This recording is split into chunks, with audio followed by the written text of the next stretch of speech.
KPCC ಸಹಜವಾಗಿ ಅವರು ಲೋಕಸಭಾ ಚುನಾವಣೆ ನಂತರ ಬದಲಾವಣೆ ಆಗ್ತಾರೆ ಅನ್ನೋ ಸುದ್ದಿ ಇತ್ತು. ಅದಾದ ನಂತರ ಈಗ ಬಾಯ್ ಎಲೆಕ್ಷನ್ ಆದ ನಂತರ ಕೆಪಿಸಿಸಿ ಅಧ್ಯಕ್ಷರ ಬದಲಾವಣೆ ಆಗ್ತೈತಿ ಅನ್ನೋ ಚರ್ಚೆ ನಡೀತಾ ಇದೆ. ಯಾವ ರೀತಿ ಪಕ್ಷದಲ್ಲಿ ನಡೀತಾ ಇದೆ?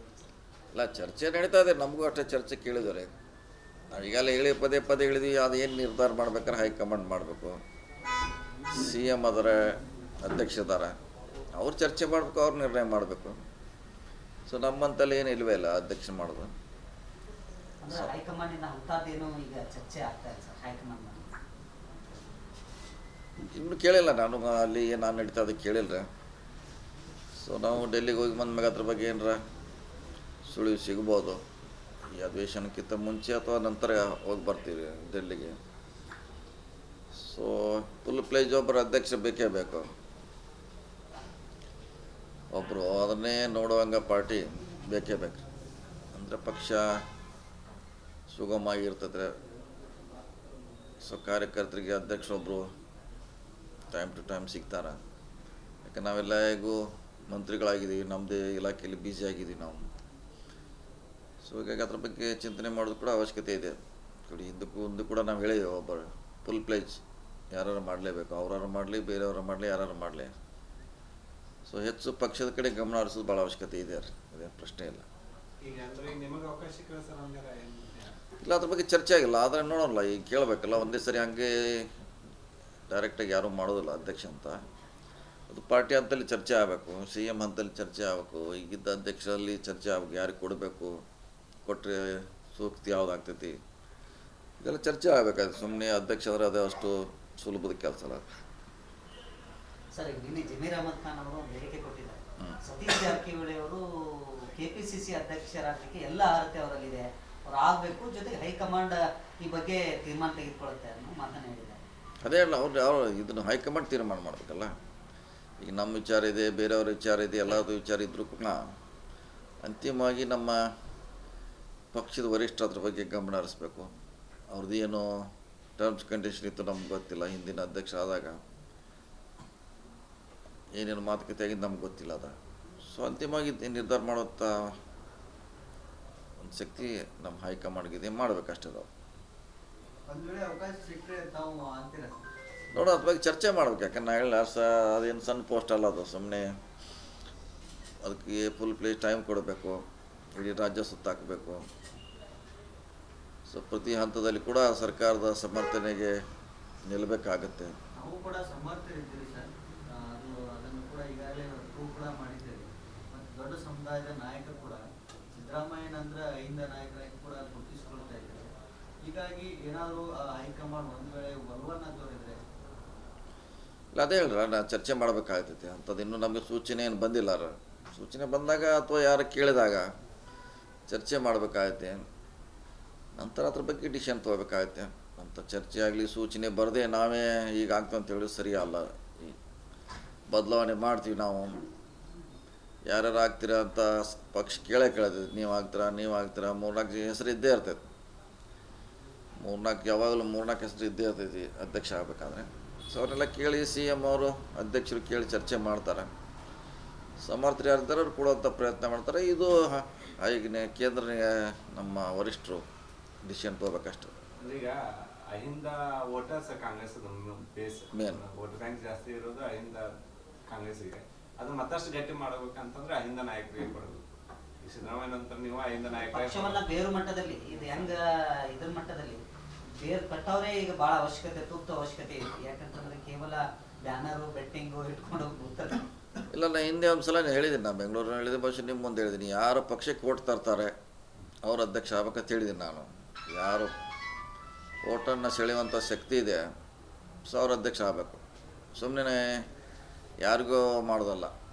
ಅವನಿಂದ ನಿಜವಾಗಿ ಪಕ್ಷಕ್ಕೆ ಹೆಲ್ಪ್ ಆಗಬೇಕು. ಮತ್ತು 28ರಲ್ಲಿ ನಮ್ಮ ಸರ್ಕಾರ ಬರಬೇಕು. ಸೊ ಅದನ್ನೆಲ್ಲ ತೂಗುಗಳದನ್ನು ನೋಡಿ ಮಾಡುವಂಥ ಪ್ರಯತ್ನ ಆಗಬೇಕು. ಸರ್, ಈಗ ಹಾಸನದಲ್ಲಿ ಒಂದು ಸಮಾವೇಶ ಮಾಡ್ತಾ ಇದ್ದೀವಿ, ಏನು ಸರ್ ಅದರ ಅಜೆಂಡಾ? ಇನ್ನು ಅದರಿಂದ ಅಹಿಂದ ಸಮಾವೇಶ ಮಾಡ್ತಿದ್ದಾರೆ. ಇದೇನು ಹೊಸದಲ್ರಿ. ಅಹಿಂದ ಸಮಾವೇಶ ಸಾಕಷ್ಟು ಕಡೆ ರಾಜ್ಯೋತ್ಸವ ಮಾಡಿದ್ದೀವಿ. ಸರ್ಕಾರ ಇದ್ದಾಗ ಮಾಡಿದ್ದೀವಿ, ಸರ್ಕಾರ ಎಲ್ಲ ಕೂಡ ಮಾಡಿದ್ದೀವಿ. ಅದಕ್ಕೇನು ವಿಶೇಷ ಅರ್ಥ ಕಲ್ಪಿಸೋದು ಅವಶ್ಯಕತೆ ಇಲ್ಲ. ಬಹುಶಃ ಮುಂಬರುವ ಚುನಾವಣೆ ಗೆದ್ದ ಮೇಲೆ ಒಂದು ಅವ್ರಿಗೂ ಅಹಿಂದ ಮತಗಳಿಂದ ಗೆದ್ದಿದೆ. ಸೊ ನಾವೆಲ್ಲ ಅಲ್ಲಿ ಒಂದು ಅಭಿನಂದನೆ ಸಲ್ಲಿಸ್ಬೇಕಂತ ಏನು ವಿಚಾರ ಇದ್ರೆ ಇರ್ಬೋದು ಅವ್ರದ್ರೆ. ಸರ್, ಈಗ ತಾವು ಒಂದು ಸೂತ್ರವನ್ನ ಇದರಲ್ಲಿ ಪ್ರಯೋಗ ಮಾಡಿದ್ದೀರಿ ಸರ್ ಶಿಗ್ಗಾಂವಲ್ಲಿ. ಅದನ್ನ ಏನಾದರೂ ಫ್ಯೂಚರ್ದಲ್ಲಿ ನಿಮ್ಮ ಪಕ್ಷಕ್ಕೆ ಏನಾದರೂ ಅದನ್ನ ಪಕ್ಷದ ನಾಯಕರಿಗೆ ಹೈಕಮಾಂಡ್ಗೆ ಈ ರೀತಿ ಆಗಬೇಕು ಮುಂಬರ್ತಕ್ಕಂಥ ದಿನಗಳಲ್ಲಿ ಮುಂದಿನ ಚುನಾವಣೆಗಳಲ್ಲಿ ಇದನ್ನ ಮಾಡಿದರೆ ಇದು ಆ ರೀತಿ ಏನಾದರೂ ಮಾತುಕತೆ ಮಾಡ್ತೀರಾ ಸರ್? ಮಾಡ್ತೀವಿ, ವಿಚಾರ ಇದೆ ಅದು ಅಧಿವೇಶನ ಮುಗಿದ್ಮ್ಯಾಗೆ ಅದ್ರ ಬಗ್ಗೆ ಚರ್ಚೆ ಮಾಡ್ತೀವಿ. ಶಿಗ್ಗಾಂವಿ ಮಾಡೋಲ್ಲ ಈಗ ನಮಗೆ, ಅದೇ ಶಿಗ್ಗಾಂವಿ ಮಾಡಲೇ ಮುಂದಿನ ನಮ್ಮ ಕಾಂಗ್ರೆಸ್ ಗೆಲ್ಲಿಸ್ಲಿಕ್ಕೆ ಅನುಕೂಲ ಆಗೋದು. ಸರಿ, ಕೊನೆಯದಾಗಿ ರಮೇಶ್ ಜಾರಕಿಹೊಳಿ ನಿನ್ನೆ ಗೋಕಾಕದಾಗ ಒಂದು ಹೇಳಿಕೆ ನೀಡಿದ. ಏನಂದ್ರೆ ನಾನು ಅನಿವಾರ್ಯವಾಗಿ ಬಿಜೆಪಿ ಹೋದೆ, ನಾನು ಕಾಂಗ್ರೆಸ್ ಏನು ಅನ್ಯಾಯ ಮಾಡಿರಲಿಲ್ಲ, 5 ಸಲ ಅಲ್ಲೇ ಶಾಸಕರಾಗಿದ್ದೆ. ನಮಗೆ ಅನ್ಯಾಯ ಆಗಿದೆ. ಮತ್ತು ಈಗ ನಾವೇನು ಹೇಳ್ಬೇಕು ಅದಕ್ಕೆ? ಈಗ ಅವ್ರು ಹೇಳಿಕೆ ನಾವೇನು ಹೇಳ್ಬೇಕಂತ? ಈಗ ಉತ್ತರನೂ ಅಲ್ಲೇ ಇದೆ, ಪ್ರಶ್ನೆನೂ ಅಲ್ಲಿ, ಎರಡೂ ಅಲ್ಲೇ ಇದೆ, ಅವ್ರು ಹೇಳಿದ್ರಾಗೆ ಇದೆ. ಈಗ ನಾವೇನು ಹೇಳೋಕ್ಕಾಗಲ್ಲ. ಬಿ ಜೆ ಪಿಯಲ್ಲಿ ಇದ್ದ ಅವ್ರ ಹೇಳಿಕೆಗೆ ನಾವೇನು ಹೇಳಲಿಕ್ಕೆ ಆಗೋಲ್ಲ. ಕಾಂಗ್ರೆಸ್ ಏನು ಅನ್ಯಾಯ ಮಾಡಿರಲಿಲ್ಲ, ಅದೇ ಅವ್ರನ್ನ ಕೇಳ್ಬೇಕಾದ್ರೆ ನಾವು ಅವರು ಈ ಬೇರೆ ಪಕ್ಷದಲ್ಲಿದ್ದಾರೆ, ಇನ್ನು ನಮ್ಮ ಪಕ್ಷದಲ್ಲಿದ್ದಾರೆ, ಏನೋ ಸ್ವಲ್ಪ ಹೇಳ್ಬೋದು. ಸರ್, ಈಗ ಬಿಜೆಪಿಯಲ್ಲಿ 2 ಬಣಗಳಿವೆ. ಒಂದು ಯತ್ನಾಳ ರಮೇಶ್ ಜಾರಕಿಹೊಳಿ, ಮತ್ತೊಂದು ವಿಜೇಂದ್ರ ಬಣ. 2 ಪ್ರತ್ಯೇಕವಾಗಿ ಒಕ್ಕೂಟದ ಹೋರಾಟವನ್ನ ಮಾಡ್ತಿದ್ದಾರೆ. ನಾಳೆ ಇಲ್ಲಿ ಬೆಳಗಾವಿಯಲ್ಲಿ ಕೂಡ ಸಭೆಯನ್ನ ಮಾಡ್ತಿದ್ದಾರೆ ರಮೇಶ್ ಜಾರಕಿಹೊಳಿ ಮತ್ತು ಯತ್ನಾಳ್. ಎಲ್ಲೋ ಒಂದು ಕಡೆ ಬಿಜೆಪಿ ಏನು ಬಡದಾಟ ಮಾಡ್ಕೊಂಡು ಇದು ಕಾಂಗ್ರೆಸ್ಗೆ ಏನಾದ್ರು ಅನುಕೂಲ? ಅದು ನಡ್ತಾನೆ ಇದೆ, ಸುಮಾರು ದಿವಸದಿಂದ ನಡ್ತಾನೆ ಇದೆ, ಹೊಸದೇನಲ್ಲ. ಅದು ಚುನಾವಣೆ ಬಂದಾಗ ಗೊತ್ತಾಯ್ತು ಅದ್ರ ಪರಿಣಾಮ ಎಷ್ಟು ಬೀರ್ತೈತೆ ಬೀರೋಲ್ಲ ಅಂತ. ಸೊ ಅದು ಅವ್ರ ವರಿಷ್ಠಕ್ಕೆ ಬಿಟ್ಟಂಥ ವಿಚಾರ. ಅದೇನು ಅವರ ಯಾಕೆ ಆಗ್ತಾಯಿದೆ, ಏನು ಮಾಡ್ತಾರೆ ಅವ್ರ ವರಿಷ್ಠ ಅದಕ್ಕೆ ಬಗ್ಗೆ ಗಮನ ಹರಿಸ್ಬೇಕು ಅಂತ ನಾವೇನೋ ಅದಕ್ಕೆ ಪ್ರತಿಕ್ರಿಯೆ ನೀಡಲಿಕ್ಕೆ ಆಗೋಲ್ಲ. ಅಂದ್ರೆ ಮಾತಿದ್ರೆ ಬಿಜೆಪಿ ಅವರು ಸಿದ್ಧಾಂತದ ಬಗ್ಗೆ ಮಾತಾಡ್ತಾರೆ. ತಮ್ಮ ಸಿದ್ಧಾಂತ ತಮ್ಮ ಪಕ್ಷದ ವಿರುದ್ಧವೇ ಏನು ವಿಜೇಂದ್ರ ವಿರುದ್ಧ ಸಾಕಷ್ಟು ವಾಗ್ದಾಳಿಯನ್ನು ಮಾಡ್ತಾರೆ ಯತ್ನಾಳ್ ಅವರು. ಈವರೆಗೂ ಒಂದೇ ಒಂದು ಕ್ರಮವನ್ನು ಕೂಡ ಅವರು ಕೈಗೊಳ್ತಾರೆ. ಇದೇ ಇದಲ್ಲ, ಸುಮಾರು 4-5 ವರ್ಷದಿಂದ ಅವರ ಹೋರಾಟ ಇದೆ ಪಕ್ಷದಲ್ಲಿ, ಪಕ್ಷದ ಪರ ವಿರೋಧವಾಗಿ. ಇನ್ನೂವರೆಗೆ ಯಾರು ವರಿಷ್ಠರು ಮಾತ್ರ ನೀವು ಹೇಳ್ದಂಗೆ ಸೂಚನೆ ಕೊಟ್ಟಿಲ್ಲ ಅವ್ರಿಗೆ, ಯಾಕೆ ಮಾಡ್ತಿದ್ರಿ, ಡ್ಯಾಮೇಜ್ ಆಗ್ತಿದೆ ಅಂತ. ಮತ್ತು ಇನ್ನು ಅವ್ರು ವರಿಷ್ಠರಿದ್ದಾರೆ, ಇನ್ನು ಅವ್ರನ್ನ ಕೇಳಬೇಕೇನು, ಅವ್ರೇನು ಇನ್ನು ಯಾಕೆ ಹಿಂಗೆ ಆಗ್ತದೆ ಅವ್ರ ವರಿಷ್ಠ ಹೇಳ್ಬೇಕು ಅದಕ್ಕೆ. ಈಗ ಅವ್ರ ಪಕ್ಷದ ನಿಯಂತ್ರಣ ಮಾಡಲಿಕ್ಕೆ, ಸಲಹೆ ಕೊಡಲಿಕ್ಕೆ ನಾವು ಸೂಕ್ತ ವ್ಯಕ್ತಿಗಳಾಗೋಲ್ಲ. ಅವ್ರ ಪಕ್ಷದ ಇಂಟರ್ನಲ್ ಪ್ರಾಬ್ಲಮ್, ಅವ್ರ ಪಕ್ಷದ ವರಿಷ್ಠರು ಅದನ್ನು ಬಗೆಹರಿಸ್ಕೊಳ್ಬೇಕು. ಕೆಪಿಸಿಸಿ ಸಹಜವಾಗಿ ಅವರು ಲೋಕಸಭಾ ಚುನಾವಣೆ ನಂತರ ಬದಲಾವಣೆ ಆಗ್ತಾರೆ ಅನ್ನೋ ಸುದ್ದಿ ಇತ್ತು. ಅದಾದ ನಂತರ ಈಗ ಎಲೆಕ್ಷನ್ ಆದ ನಂತರ ಕೆಪಿಸಿಸಿ ಅಧ್ಯಕ್ಷರ ಬದಲಾವಣೆ ಆಗ್ತೈತಿ ಅನ್ನೋ ಚರ್ಚೆ ನಡೀತಾ ಇದೆ. ಯಾವ ರೀತಿ ಪಕ್ಷದಲ್ಲಿ ನಡೀತಾ ಇದೆ? ಇಲ್ಲ, ಚರ್ಚೆ ನಡೀತಾ ಇದೆ, ನಮಗೂ ಅಷ್ಟೇ ಚರ್ಚೆ ಕೇಳಿದ್ದಾರೆ. ನಾವು ಈಗಾಗಲೇ ಪದೇ ಪದೇ ಹೇಳಿದ್ವಿ, ಅದು ಏನು ನಿರ್ಧಾರ ಮಾಡ್ಬೇಕಾದ್ರೆ ಹೈಕಮಾಂಡ್ ಮಾಡಬೇಕು. CM ಅದರ ಅಧ್ಯಕ್ಷ ಇದ್ದಾರೆ, ಅವ್ರು ಚರ್ಚೆ ಮಾಡಬೇಕು, ಅವ್ರು ನಿರ್ಣಯ ಮಾಡಬೇಕು. ಸೊ ನಮ್ಮಂತಲ್ಲಿ ಏನು ಇಲ್ವೇ ಇಲ್ಲ ಅಧ್ಯಕ್ಷ ಮಾಡೋದು. ಹೈಕಮಾಂಡ್ ಅಂತದೇನು ಈಗ ಚರ್ಚೆ ಆಗ್ತಾ ಇದೆ ಸರ್ ಹೈಕಮಾಂಡ್? ಇನ್ನೂ ಕೇಳಿಲ್ಲ, ಅಲ್ಲಿ ನಾನು ನಡೀತಾ ಅದಕ್ಕೆ ಕೇಳಿಲ್ಲ. ಸೊ ನಾವು ಡೆಲ್ಲಿಗೆ ಹೋಗಿ ಬಂದ್ಮ್ಯಾಗ ಅದ್ರ ಬಗ್ಗೆ ಏನಾರ ಸುಳಿವು ಸಿಗ್ಬೋದು. ಈ ಅಧಿವೇಶನಕ್ಕಿಂತ ಮುಂಚೆ ಅಥವಾ ನಂತರ ಹೋಗಿ ಬರ್ತೀವಿ ಡೆಲ್ಲಿಗೆ. ಸೊ ಫುಲ್ ಪ್ಲೇಜ್ ಒಬ್ಬರು ಅಧ್ಯಕ್ಷ ಬೇಕೇ ಬೇಕು. ಒಬ್ಬರು ಅದನ್ನೇ ನೋಡುವಂಗೆ ಪಾರ್ಟಿ ಬೇಕೇ ಬೇಕು. ಅಂದರೆ ಪಕ್ಷ ಸುಗಮವಾಗಿರ್ತದೆ. ಸೊ ಕಾರ್ಯಕರ್ತರಿಗೆ ಅಧ್ಯಕ್ಷ ಒಬ್ಬರು ಟೈಮ್ ಟು ಟೈಮ್ ಸಿಗ್ತಾರೆ. ಯಾಕೆ ನಾವೆಲ್ಲ ಹೇಗೂ ಮಂತ್ರಿಗಳಾಗಿದ್ದೀವಿ, ನಮ್ಮದೇ ಇಲಾಖೆಯಲ್ಲಿ ಬ್ಯುಸಿ ಆಗಿದ್ದೀವಿ ನಾವು. ಸೊ ಹೀಗಾಗಿ ಅದ್ರ ಬಗ್ಗೆ ಚಿಂತನೆ ಮಾಡೋದು ಕೂಡ ಅವಶ್ಯಕತೆ ಇದೆ. ಹಿಂದೂ ಕೂಡ ನಾವು ಹೇಳಿದ್ದೇವೆ, ಒಬ್ಬರು ಫುಲ್ ಪ್ಲೇಜ್ ಯಾರು ಮಾಡಲೇಬೇಕು, ಅವ್ರಾರು ಮಾಡಲಿ, ಬೇರೆಯವರು ಮಾಡಲಿ, ಯಾರು ಮಾಡಲಿ. ಸೊ ಹೆಚ್ಚು ಪಕ್ಷದ ಕಡೆ ಗಮನ ಹರಿಸೋದು ಭಾಳ ಅವಶ್ಯಕತೆ ಇದೆ, ಅದೇನು ಪ್ರಶ್ನೆ ಇಲ್ಲ. ಇಲ್ಲ, ಅದ್ರ ಬಗ್ಗೆ ಚರ್ಚೆ ಆಗಿಲ್ಲ, ಆದರೆ ನೋಡೋಲ್ಲ, ಈಗ ಕೇಳಬೇಕಲ್ಲ ಒಂದೇ ಸರಿ ಹಂಗೆ ಡೈರೆಕ್ಟಾಗಿ ಯಾರೂ ಮಾಡೋದಿಲ್ಲ ಅಧ್ಯಕ್ಷ ಅಂತ. ಅದು ಪಾರ್ಟಿ ಹಂತಲ್ಲಿ ಚರ್ಚೆ ಆಗಬೇಕು, CM ಹಂತಲ್ಲಿ ಚರ್ಚೆ ಆಗಬೇಕು, ಈಗಿದ್ದ ಅಧ್ಯಕ್ಷರಲ್ಲಿ ಚರ್ಚೆ ಆಗಬೇಕು, ಯಾರಿಗೆ ಕೊಡಬೇಕು, ಕೊಟ್ಟರೆ ಸೂಕ್ತಿ ಯಾವುದಾಗ್ತೈತಿ, ಇದೆಲ್ಲ ಚರ್ಚೆ ಆಗಬೇಕಾದ್ರೆ ಸುಮ್ಮನೆ ಅಧ್ಯಕ್ಷ ಆದರೆ ಅದೇ ಅಷ್ಟು ಸುಲಭದ ಕೆಲಸ ಅಲ್ಲ. ಸರ್, ನಿನ್ನೆ ಜಮೀರ್ ಅಹಮದ್ ಖಾನ್ ಅವರು ಹೇಳಿಕೆ ಕೊಟ್ಟಿದ್ದಾರೆ.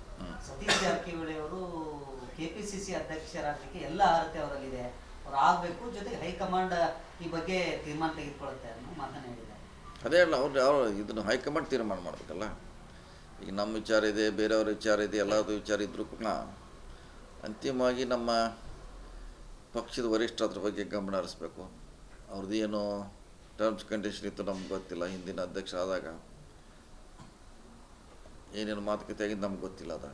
ಸೊ ಅಂತಿಮವಾಗಿ ನಿರ್ಧಾರ ಮಾಡುವಂಥ ಒಂದು ಶಕ್ತಿ ನಮ್ಮ ಹೈಕಮಾಂಡ್ಗಿದೆ, ಮಾಡಬೇಕಷ್ಟೇ ನಾವು. ಒಂದ್ ವೇಳೆ ಅವಕಾಶ ಸಿಕ್ಕರೆ ತಾವು ಅಂತೀರ ನೋಡೋ ಅದ್ರ ಬಗ್ಗೆ ಚರ್ಚೆ ಮಾಡ್ಬೇಕು. ಯಾಕಂದ್ರೆ ನಾ ಹೇಳ ಅದೇನು ಸಣ್ಣ ಪೋಸ್ಟ್ ಅಲ್ಲ ಅದು. ಸುಮ್ಮನೆ ಅದಕ್ಕೆ ಫುಲ್ ಪ್ಲೇಸ್ ಟೈಮ್ ಕೊಡಬೇಕು, ಇಡೀ ರಾಜ್ಯ ಸುತ್ತಾಕಬೇಕು. ಸೊ ಪ್ರತಿ ಹಂತದಲ್ಲಿ ಕೂಡ ಸರ್ಕಾರದ ಸಮರ್ಥನೆಗೆ ನಿಲ್ಲಬೇಕಾಗತ್ತೆ. ನಾವು ಕೂಡ ಸಮರ್ಥರಿದ್ದೀವಿ ಸರ್. ಅದನ್ನು ಕೂಡ ಈಗಾಗಲೇ ಪ್ರೂವ್ ಕೂಡ ಮಾಡಿದ್ದೇವೆ. ಮತ್ತು ದೊಡ್ಡ ಸಮುದಾಯದ ನಾಯಕ ಕೂಡ ಸಿದ್ದರಾಮಯ್ಯನಂದ್ರೆ ಅಹಿಂದ ನಾಯಕರಾಗಿ ಕೂಡ ಗುರುತಿಸ್ಕೊಳ್ತಾ ಇದ್ದಾರೆ. ಹೀಗಾಗಿ ಏನಾದರೂ ಹೈಕಮಾಂಡ್ ಒಂದು ವೇಳೆ ಒಲವನ್ನು ತೋರಿದರೆ ಇಲ್ಲ, ಅದೇ ಹೇಳ್ರ, ನಾ ಚರ್ಚೆ ಮಾಡಬೇಕಾಗ್ತೈತೆ. ಅಂಥದ್ದು ಇನ್ನೂ ನಮಗೆ ಸೂಚನೆ ಏನು ಬಂದಿಲ್ಲ. ಸೂಚನೆ ಬಂದಾಗ ಅಥವಾ ಯಾರು ಕೇಳಿದಾಗ ಚರ್ಚೆ ಮಾಡಬೇಕಾಗತ್ತೆ. ನಂತರ ಅದ್ರ ಬಗ್ಗೆ ಡಿಸಿಷನ್ ತೊಗೋಬೇಕಾಗತ್ತೆ. ಅಂಥ ಚರ್ಚೆ ಆಗಲಿ ಸೂಚನೆ ಬರದೆ ನಾವೇ ಈಗ ಆಗ್ತದೆ ಅಂತ ಹೇಳಿ ಸರಿ ಅಲ್ಲ. ಈ ಬದಲಾವಣೆ ಮಾಡ್ತೀವಿ ನಾವು. ಯಾರ್ಯಾರು ಆಗ್ತೀರಾ ಅಂತ ಪಕ್ಷ ಕೇಳ್ತೈತೆ. ನೀವು ಆಗ್ತೀರಾ 3-4 ಹೆಸರು ಇದ್ದೇ ಇರ್ತೈತೆ. 3-4 ಯಾವಾಗಲೂ 3-4 ಹೆಸರು ಇದ್ದೇ ಇರ್ತೈತಿ ಅಧ್ಯಕ್ಷ ಆಗಬೇಕಾದ್ರೆ. ಸೊ ಅವರೆಲ್ಲ ಕೇಳಿ CM ಅವರು ಅಧ್ಯಕ್ಷರು ಕೇಳಿ ಚರ್ಚೆ ಮಾಡ್ತಾರೆ. ಸಮರ್ಥರು ಯಾರಿದ್ದಾರೆ ಅವ್ರು ಕೊಡುವಂಥ ಪ್ರಯತ್ನ ಮಾಡ್ತಾರೆ. ಇದು ಈಗ ಕೇಂದ್ರ ನಮ್ಮ ವರಿಷ್ಠರು ಡಿಸಿಷನ್ ತೊಗೋಬೇಕಷ್ಟು. ಈಗ Ahinda voters Congress base main vote bank ಜಾಸ್ತಿ ಇರೋದು ಅಹಿಂದ ಕಾಂಗ್ರೆಸ್ಗೆ. ಅದು ಮತ್ತಷ್ಟು ಗಟ್ಟಿ ಮಾಡಬೇಕಂತಂದ್ರೆ ಅಹಿಂದ ನಾಯಕರಿಗೆ ಕೊಡಬೇಕು. ಈ ಸಿದ್ದರಾಮಯ್ಯ ನಂತರ ನೀವು ಅಹಿಂದ ಪಕ್ಷವನ್ನ ನಾಯಕ ಬೇರು ಮಟ್ಟದಲ್ಲಿ ಇದು ಹೆಂಗ ಇದ್ರ ಮಟ್ಟದಲ್ಲಿ ಬೇರು ಕಟ್ಟವ್ರೆ ಈಗ ಬಹಳ ಅವಶ್ಯಕತೆ, ತುರ್ತು ಅವಶ್ಯಕತೆ ಇದೆ. ಯಾಕಂತಂದ್ರೆ ಕೇವಲ ಬ್ಯಾನರು ಬೆಟ್ಟಿಂಗು ಇಟ್ಕೊಂಡು ಹೋಗ್ತಾರೆ. ಇಲ್ಲ, ನಾ ಹಿಂದೆ ಒಂದು ಸಲ ಹೇಳಿದ್ದೀನಿ. ನಾ ಬೆಂಗಳೂರಿನ ಹೇಳಿದೆ, ಬಹುಶಃ ನಿಮ್ಮ ಮುಂದೆ ಹೇಳಿದ್ದೀನಿ. ಯಾರು ಪಕ್ಷಕ್ಕೆ ಓಟ್ ತರ್ತಾರೆ ಅವ್ರ ಅಧ್ಯಕ್ಷ ಆಗ್ಬೇಕಂತ ಹೇಳಿದ್ದೀನಿ ನಾನು. ಯಾರು ಓಟನ್ನು ಸೆಳೆಯುವಂಥ ಶಕ್ತಿ ಇದೆ ಸೊ ಅವ್ರ ಅಧ್ಯಕ್ಷ ಆಗಬೇಕು. ಸುಮ್ಮನೆ ಯಾರಿಗೋ ಮಾಡೋದಲ್ಲ. ಅವನಿಂದ ನಿಜವಾಗಿ ಪಕ್ಷಕ್ಕೆ ಹೆಲ್ಪ್ ಆಗಬೇಕು. ಮತ್ತು 28ರಲ್ಲಿ ನಮ್ಮ ಸರ್ಕಾರ ಬರಬೇಕು. ಸೊ ಅದನ್ನೆಲ್ಲ ತೂಗುಗಳದನ್ನು ನೋಡಿ ಮಾಡುವಂಥ ಪ್ರಯತ್ನ ಆಗಬೇಕು. ಸರ್, ಈಗ ಹಾಸನದಲ್ಲಿ ಒಂದು ಸಮಾವೇಶ ಮಾಡ್ತಾ ಇದ್ದೀವಿ. ಮಾಡ್ತಾರೆ. ಏನ್ ಸರ್ ಅದರ ಅಜೆಂಡಾ ಇದೆ? ಇನ್ನು ಅದೇನು ಅಹಿಂದ ಸಮಾವೇಶ ಮಾಡ್ತಿದ್ದಾರೆ. ಇದೇನು ಹೊಸದಲ್ರಿ. ಅಹಿಂದ ಸಮಾವೇಶ ಸಾಕಷ್ಟು ಕಡೆ ರಾಜ್ಯ ಮಾಡಿದ್ದೀವಿ. ಸರ್ಕಾರ ಇದ್ದಾಗ ಮಾಡಿದ್ದೀವಿ, ಸರ್ಕಾರ ಎಲ್ಲ ಕೂಡ ಮಾಡಿದ್ದೀವಿ. ಅದಕ್ಕೇನು ವಿಶೇಷ ಅರ್ಥ ಕಲ್ಪಿಸೋದು ಅವಶ್ಯಕತೆ ಇಲ್ಲ. ಬಹುಶಃ 3 ಚುನಾವಣೆ ಗೆದ್ದ ಮೇಲೆ ಒಂದು ಅವ್ರಿಗೆ ಅಹಿಂದ ಮತಗಳಿಂದ ಗೆದ್ದಿದೆ. ಸೊ ನಾವೆಲ್ಲ ಅಲ್ಲಿ ಒಂದು ಅಭಿನಂದನೆ ಸಲ್ಲಿಸ್ಬೇಕಂತ ಏನು ವಿಚಾರ ಇದ್ರೆ ಇರ್ಬೋದು ಅವ್ರದ್ರೆ. ಸರ್, ಈಗ ತಾವು ಒಂದು ಸೂತ್ರವನ್ನ ಇದರಲ್ಲಿ ಪ್ರಯೋಗ ಮಾಡಿದ್ದೀರಿ ಸರ್, ಶಿಗ್ಗಾಂವಲ್ಲಿ. ಅದನ್ನ ಏನಾದರೂ ಫ್ಯೂಚರ್ದಲ್ಲಿ ನಿಮ್ಮ ಪಕ್ಷಕ್ಕೆ ಏನಾದರೂ ಅದನ್ನ ಪಕ್ಷದ ನಾಯಕರಿಗೆ, ಹೈಕಮಾಂಡ್ಗೆ ಈ ರೀತಿ ಆಗಬೇಕು ಮುಂಬರ್ತಕ್ಕಂಥ ದಿನಗಳಲ್ಲಿ, ಮುಂದಿನ ಚುನಾವಣೆಗಳಲ್ಲಿ ಇದನ್ನ ಮಾಡಿದರೆ ಇದು ಆ ರೀತಿ ಏನಾದರೂ ಮಾತುಕತೆ ಮಾಡ್ತೀರಾ ಸರ್? ಯಾಕಂದ್ರೆ ಮಾಡ್ತೀವಿ, ವಿಚಾರ ಇದೆ. ಅದು ಅಧಿವೇಶನ ಮುಗಿದ್ಮ್ಯಾಗೆ ಅದ್ರ ಬಗ್ಗೆ ಚರ್ಚೆ ಮಾಡ್ತೀವಿ. ಶಿಗ್ಗಾಂವಿ ಮಾಡೋಲ್ಲ ಈಗ ನಮಗೆ. ಅದೇ ಶಿಗ್ಗಾಂವಿ ಮಾಡಲೇ ಮುಂದಿನ ನಮ್ಮ ಕಾಂಗ್ರೆಸ್ ಗೆಲ್ಲಿಸ್ಲಿಕ್ಕೆ ಅನುಕೂಲ ಆಗೋದು. ಸರಿ, ಕೊನೆಯದಾಗಿ ರಮೇಶ್ ಜಾರಕಿಹೊಳಿ ನಿನ್ನೆ ಗೋಕಾಕದಾಗ ಒಂದು ಹೇಳಿಕೆ ನೀಡಿದ್ದಾರೆ. ಏನಂದ್ರೆ ನಾನು ಅನಿವಾರ್ಯವಾಗಿ ಬಿಜೆಪಿಗೆ ಹೋದೆ, ನಾನು ಕಾಂಗ್ರೆಸ್ ಏನು ಅನ್ಯಾಯ ಮಾಡಿರಲಿಲ್ಲ, 5 ಸಲ ಅಲ್ಲೇ ಶಾಸಕ ವ್ಯಕ್ತಿಯಿಂದ ನಮಗೆ ಅನ್ಯಾಯ ಆಗಿದೆ. ಮತ್ತು ಈಗ ನಾವೇನು ಹೇಳ್ಬೇಕು ಅದಕ್ಕೆ? ಈಗ ಅವ್ರು ಹೇಳಿಕೆ ನಾವೇನು ಹೇಳ್ಬೇಕಂತ? ಈಗ ಉತ್ತರನೂ ಅಲ್ಲೇ ಇದೆ, ಪ್ರಶ್ನೆನೂ ಅಲ್ಲಿ, ಎರಡೂ ಅಲ್ಲೇ ಇದೆ. ಅವ್ರು ಹೇಳಿದ್ರಾಗೆ ಇದೆ. ಈಗ ನಾವೇನು ಹೇಳೋಕ್ಕಾಗಲ್ಲ. BJPಯಲ್ಲಿ ಇದ್ದ ಅವ್ರ ಹೇಳಿಕೆಗೆ ನಾವೇನು ಹೇಳಲಿಕ್ಕೆ ಆಗೋಲ್ಲ. ಕಾಂಗ್ರೆಸ್ ಏನು ಅನ್ಯಾಯ ಮಾಡಿರಲಿಲ್ಲ. ಅದೇ ಅವ್ರನ್ನ ಕೇಳ್ಬೇಕಾದ್ರೆ ನಾವು ಅವರು ಈ ಬೇರೆ ಪಕ್ಷದಲ್ಲಿದ್ದಾರೆ, ಇನ್ನು ನಮ್ಮ ಪಕ್ಷದಲ್ಲಿದ್ದಾರೆ, ಏನೋ ಸ್ವಲ್ಪ ಹೇಳ್ಬೋದು. ಸರ್, ಈಗ ಬಿಜೆಪಿಯಲ್ಲಿ 2 ಬಣಗಳಿವೆ. ಒಂದು ಯತ್ನಾಳ ರಮೇಶ್ ಜಾರಕಿಹೊಳಿ, ಮತ್ತೊಂದು ವಿಜೇಂದ್ರ ಬಣ.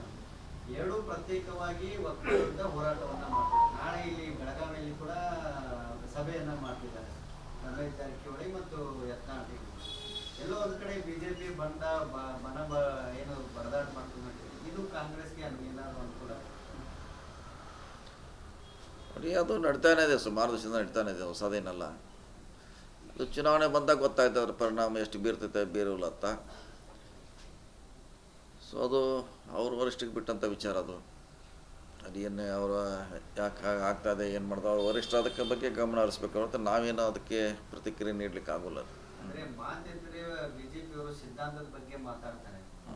ತಮ್ಮ ಸಿದ್ಧಾಂತ ತಮ್ಮ ಪಕ್ಷದ ವಿರುದ್ಧವೇ ಏನು ವಿಜೇಂದ್ರ ವಿರುದ್ಧ ಸಾಕಷ್ಟು ವಾಗ್ದಾಳಿಯನ್ನು ಮಾಡ್ತಾರೆ ಯತ್ನಾಳ್ ಅವರು. ಈವರೆಗೂ ಒಂದೇ ಒಂದು ಕ್ರಮವನ್ನು ಕೂಡ ಅವರು ಕೈಗೊಳ್ತಾರೆ. ಇದ್ದೇ ಇದಿಲ್ಲ. ಸುಮಾರು 4-5 ವರ್ಷದಿಂದ ಹೋರಾಟ ಇದೆ ಪಕ್ಷದಲ್ಲಿ. ಪಕ್ಷದ ಪರ ವಿರೋಧವಾಗಿ ಇನ್ನೂವರೆಗೆ ಯಾರು ವರಿಷ್ಠರು ಮಾತ್ರ ನೀವು ಹೇಳ್ದಂಗೆ ಸೂಚನೆ ಕೊಟ್ಟಿಲ್ಲ ಅವ್ರಿಗೆ, ಯಾಕೆ ಮಾಡ್ತಿದ್ರಿ, ಡ್ಯಾಮೇಜ್ ಆಗ್ತಿದೆ ಅಂತ. ಮತ್ತು ಇನ್ನು ಅವ್ರು ವರಿಷ್ಠರಿದ್ದಾರೆ, ಇನ್ನು ಅವ್ರನ್ನೇ ಕೇಳ್ಬೇಕೇನು, ಅವ್ರೇನ ಇನ್ನು ಯಾಕೆ ಹಿಂಗೆ ಆಗ್ತದೆ, ಅವ್ರು ವರಿಷ್ಠರು ಹೇಳ್ಬೇಕು ಅದಕ್ಕೆ. ಈಗ ಅವ್ರ ಪಕ್ಷದ ನಿಯಂತ್ರಣ ಮಾಡಲಿಕ್ಕೆ, ಸಲಹೆ ಕೊಡಲಿಕ್ಕೆ ನಾವು ಸೂಕ್ತ ವ್ಯಕ್ತಿಗಳಾಗೋಲ್ಲ. ಅವ್ರ ಪಕ್ಷದ ಇಂಟರ್ನಲ್ ಪ್ರಾಬ್ಲಮ್, ಅವ್ರ ಪಕ್ಷದ ವರಿಷ್ಠರು ಅದನ್ನು ಬಗೆಹರಿಸ್ಕೊಳ್ಬೇಕು. ಥ್ಯಾಂಕ್ಸ್.